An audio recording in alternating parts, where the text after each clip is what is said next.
Sithintithe ini? Isaiah 52. Isaiah 52, this is verse number 2. Uthi zituntuthe ozithintithe uthuli. Amen.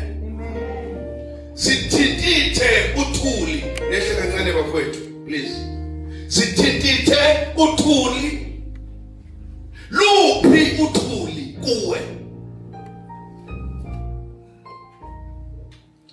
Lithi izwi kaNkulunkulu namhlanje zithintithe uthuli ngoba unothuli ongaliboni wena kodwa kukhona uthuli mhlawumbe engqondweni yakho, mhlawumbe emehlweni akho, mhlawumbe enhlizweni yakho.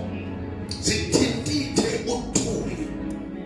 Uthuli ingozi ngoba into engabonakali kodwa lapho ihlala khona iyangcolisa. Mungathatha ifoni yakho le uyiqaqe uzofika inothuli ngaphakathi kodwa iprotecteka yonke into kodwa uthuli liyangena. Zithuntuthe uthuli. Haleluya.